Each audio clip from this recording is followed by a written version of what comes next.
Hi guys, what's up? For today's video, papakita ko sa inyo kung saan galing at kung ano ang ipinapakain ko sa aking mga alagang pato.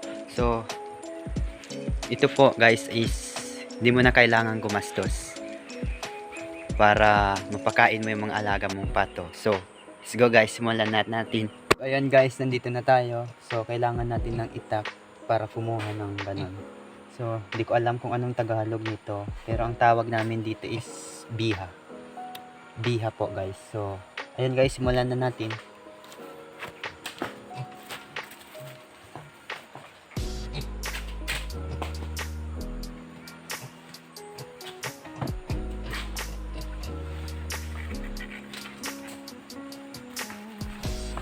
Ayan guys, oh, ganito guys, oh.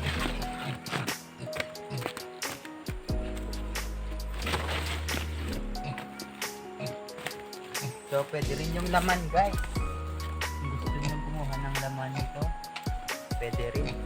So, yun guys. So, ganito lang siya guys, oh.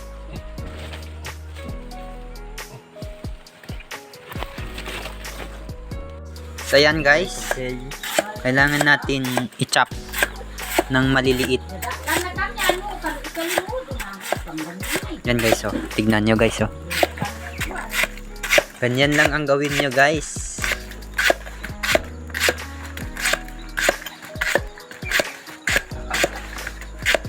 Pwede rin yung laman niya guys. Yan, oh. Yan yung laman niya.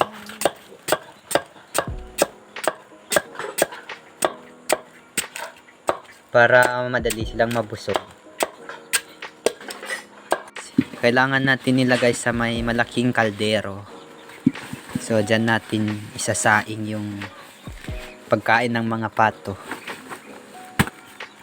Yes. Medyo malaki yung kaldero namin.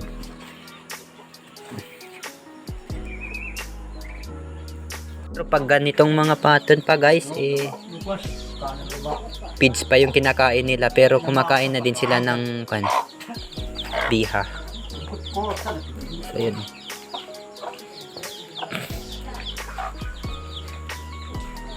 Guys,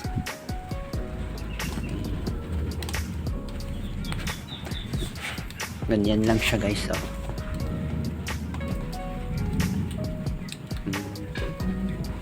Guys, malambot na siya. So pwede mo nang ipakain to guys. Yan guys, pwede mo siyang lagyan ng tuyo. Tuyo po yung tawag namin dito, yung balat ng bigas. So ayun guys, oh.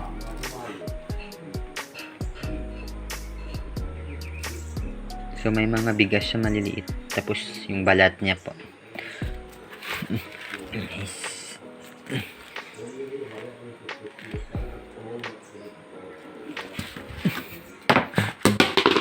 Ay sus. Oh, paano nakakalagyan mo ba yung school ni Balong? Awan tagin. Wakin ang iwan nila. Kunya, tingwa.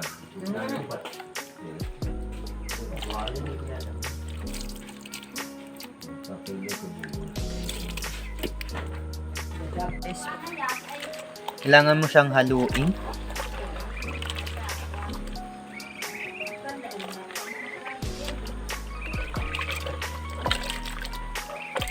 Yun guys, oh. So ayan sila guys. So gustong gusto nila to guys. Lang. Kailangan natin tanggalin yung tubig.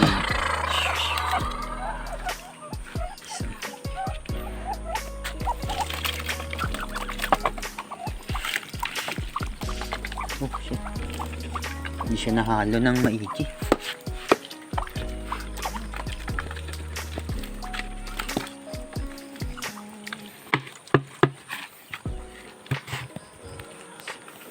Yan lang siya guys, oh. Ganyan lang guys.